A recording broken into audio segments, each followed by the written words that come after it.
2024 തന്നെ നടന്നിട്ടുള്ള female assistant prison ഓഫീസറുടെ ക്വസ്റ്റ്യൻ പേപ്പറിലെ മലയാളം ചോദ്യങ്ങളാണ് നോക്കുന്നത്. 10 ചോദ്യങ്ങളാണ്. നമുക്ക് നേരിട്ട് ക്ലാസ്സിലേക്ക് കിടക്കാം. 71ാമത്തെ ആദ്യത്തെ ചോദ്യം 71ാമത്തെ ചോദ്യം, കുലം കൂലം ശരിയായ അർത്ഥജോഡി ഏത്? കുലം എന്നുള്ളതിൻ്റെയും കൂലം എന്നുള്ളതിൻ്റെയും ശരിയായ അർത്ഥജോഡി ഏതാണ്? ഓപ്ഷൻ എ വംശം തീരം, ഓപ്ഷൻ ബി വംശം കൂടുതൽ, ഓപ്ഷൻ സി തീരം വംശം, ഓപ്ഷൻ ഡി തീരം പുഴക്കര. ഏതാണ്? നമുക്കിതിൻ്റെ രണ്ടിൻ്റെയും അർത്ഥം അറിയണം അല്ലേ? ആദ്യം ഈ രണ്ട് വാക്കുകളുടെയും അർത്ഥം അറിയണം.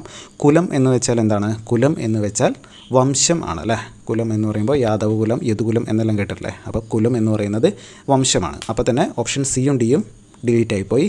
ഓപ്ഷൻ എയും ബിയും ഏതെങ്കിലും ഒന്നാണ് വരുന്നത്. അപ്പോൾ കുലം വംശമാണെങ്കിൽ കൂലം എന്താണ്? കൂലം എന്ന് വെച്ചാൽ തീരം എന്നാണ് അർത്ഥം. ഓർക്കുക, കുലം വംശം കൂലം തീരം. അപ്പോൾ ഇവിടെ ഓപ്ഷൻ എ ആണല്ലേ ഉത്തരം. അപ്പോൾ നമുക്ക് അടുത്ത ചോദ്യം നോക്കാം. 72ാമത്തെ ചോദ്യം, ജാമാതാവ് എന്ന പദത്തിൻ്റെ അർത്ഥം. ജാമാതാവ് എന്ന പദത്തിൻ്റെ അർത്ഥം ഒറ്റപ്പദത്തിൽ നിന്നുള്ള ചോദ്യമാണ്. ഓപ്ഷൻ എ ഭാര്യമാതാവ്, ഓപ്ഷൻ ബി മരുമകൾ, ഓപ്ഷൻ സി ഭർത്തൃമാതാവ്, ഓപ്ഷൻ ഡി മരുമകൻ.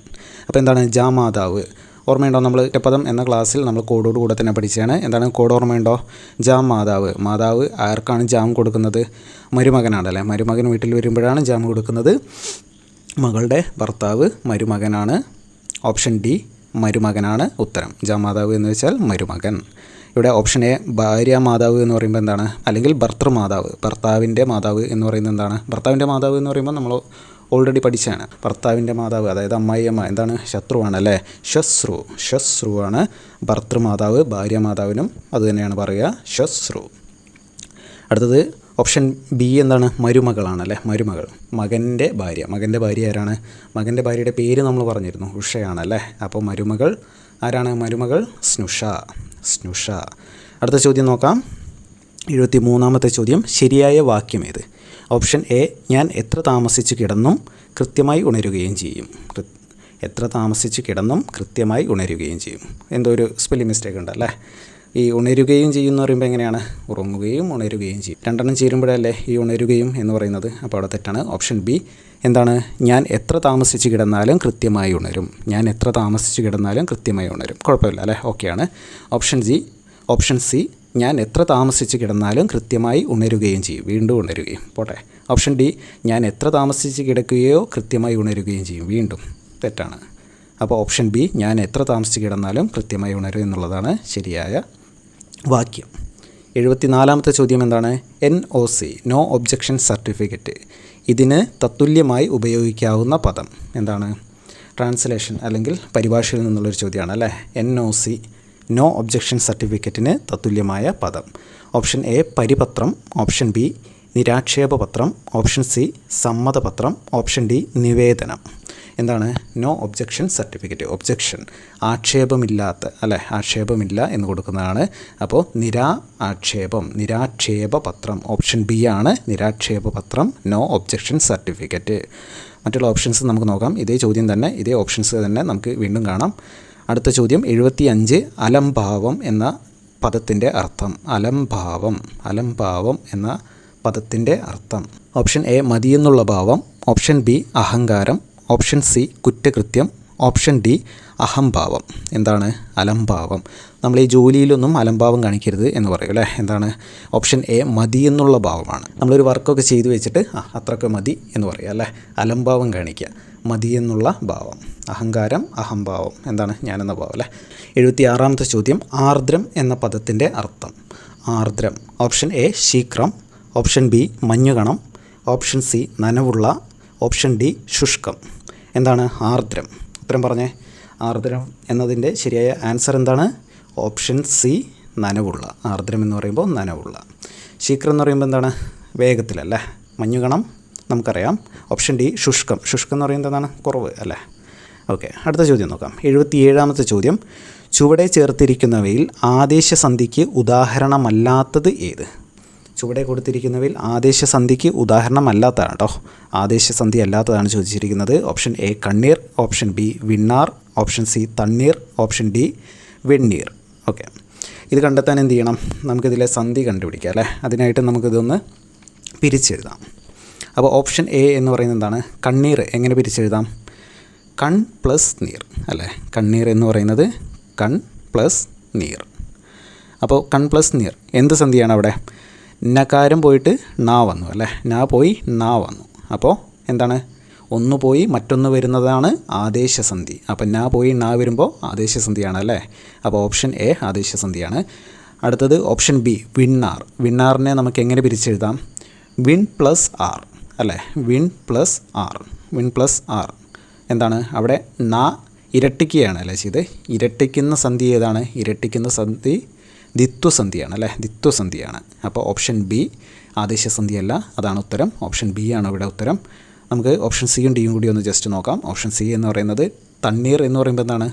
തൺ പ്ലസ് നീറാണ് അല്ലേ. അപ്പോൾ അവിടെ വീണ്ടും നാ പോയി നാ വരുന്നു, ആദേശസന്ധിയാണ്. ഓപ്ഷൻ ഡി വെണ്ണീർ എന്ന് പറയുമ്പോൾ വെൺ പ്ലസ് നീർ. വെൺ പ്ലസ് നീർ. വീണ്ടും നാ പോയി നാ വരുന്നു, അപ്പോൾ വീണ്ടും ആദേശസന്ധി. അടുത്ത ചോദ്യം നോക്കാം. 78ാമത്തെ ചോദ്യം ഋഷികളെ സംബന്ധിച്ച ഇതിൻ്റെ ഒറ്റപ്പദമാണ് ചോദിച്ചിരിക്കുന്നത്. ഋഷികളെ സംബന്ധിച്ച. ഓപ്ഷൻ എ ആർജവം, ഓപ്ഷൻ ബി ഋഷിത്വം, ഓപ്ഷൻ സി ആർഷ, ഓപ്ഷൻ ഡി ഋഷഭം.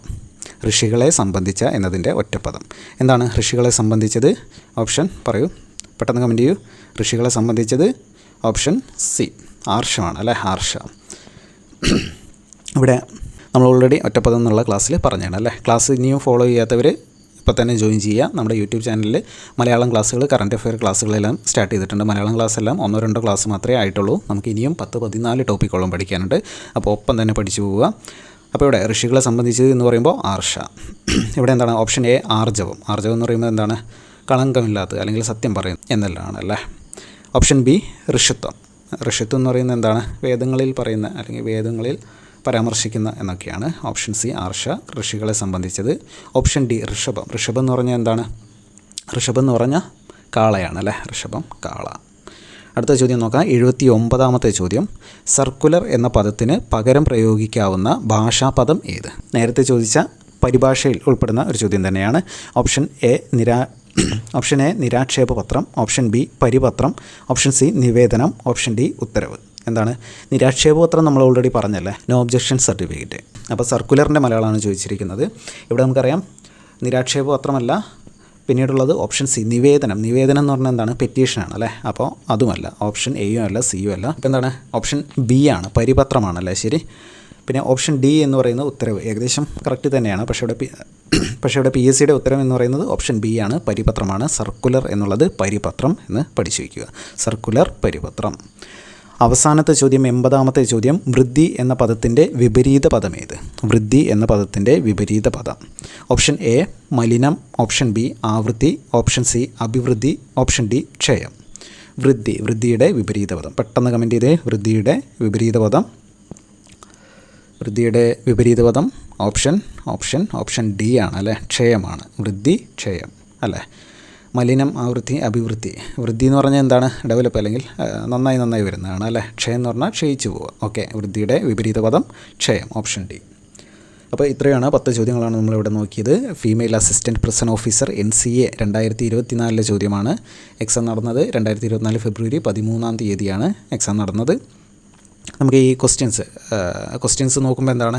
ഏകദേശം കുഴപ്പമില്ലാത്ത വളരെ ഈസിയായ 1-2 ക്വസ്റ്റ്യനുകൾ മാത്രം അല്പം മാറ്റി ചോദിച്ച് 4-5 ചോദ്യങ്ങൾ റിപ്പീറ്റായി ചോദിച്ചിട്ടുള്ള ഒരു എക്സാമാണല്ലേ. അതുകൊണ്ട് എക്സാം ലെവൽ കൊടുത്തിരിക്കുന്നത് 10-ൽ 6 ഇവിടെ 10 ചോദ്യങ്ങൾക്ക് കട്ട് ഓഫ് നൽകിയിരിക്കുന്നത് 7 7 മാർക്കുള്ളവരാണ് ഈ ഒരു സെഷനിൽ പാസ്സായത്.